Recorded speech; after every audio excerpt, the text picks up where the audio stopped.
Thank you. Lincoln's courtroom skills give him an edge.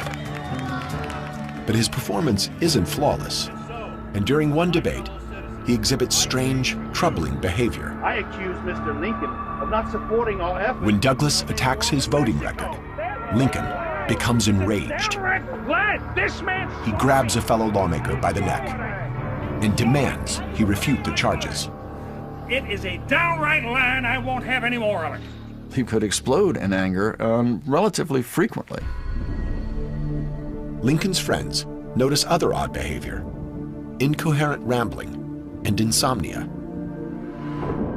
The idea of Abraham Lincoln, a man of infinite patience, being quick-tempered and prone to bizarre episodes, intrigues historians to this day.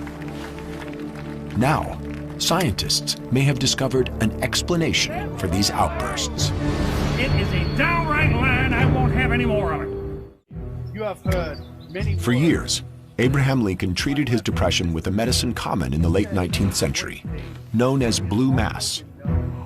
Double part is carriage in the concrete. To understand the impact blue mass had on Honest Abe, scientists at the University of Minnesota are manufacturing the 19th century formula. We went back to some of the old pharmacy literature, specifically to find a recipe for the blue mass pills. Crushed licorice root, sugar, rose water, honey, dried rose petals, and one ingredient that would be unheard of today: mercury.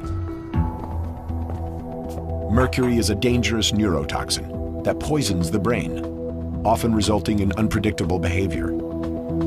The usual dosage of this was one of these 2 or 3 times a day, so Mr. Lincoln was exposed to about 9,000 times greater amount of mercury than would currently be considered safe.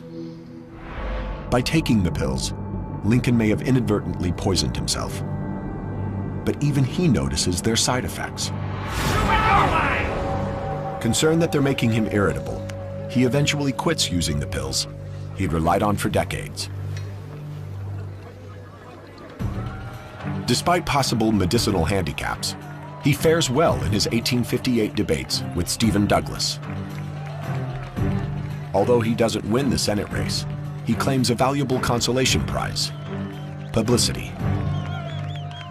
What Lincoln gains from that is a national reputation for having taken on the little giant and very nearly upset him completely. Lincoln knows well that this is the perfect time to build a national reputation, thanks to the technological innovations that boost his newfound fame. Shorthand allows journalists to take down every word. Using the telegraph, they then wire their stories to editors hundreds of miles away. And with steam-powered presses, newspapers are quickly mass-produced to satisfy a nation's growing curiosity. The debates propel Lincoln onto the national stage. Overnight, he's a political celebrity. He capitalizes on this by publishing both an account of the debates and a campaign biography. Then, at the 1860 presidential convention, he steps back and lets his handlers loose on the delegates. They use counterfeit tickets to flood the gallery with supporters and negotiate backroom deals that all but secure him the nomination. He was able afterwards to say, I didn't actually sign off on any of these deals, so his hands were clean, but that sounds a little bit like plausible deniability. In a stunning demonstration of political brilliance, Lincoln, a virtual nobody just 3 years before, emerges victorious. His honest reputation and savvy campaign staff help him clinch the Republican nomination.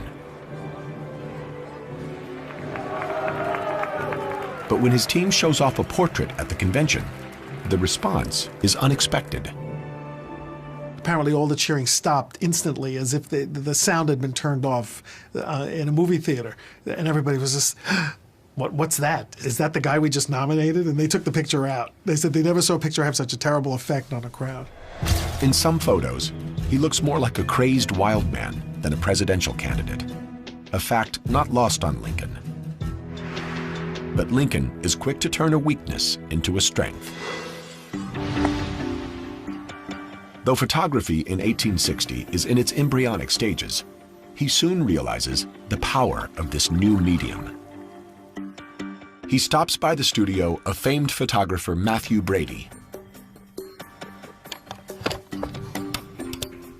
So many of the early photographs focused on those imperfections and those creases and molds and lines and all of that.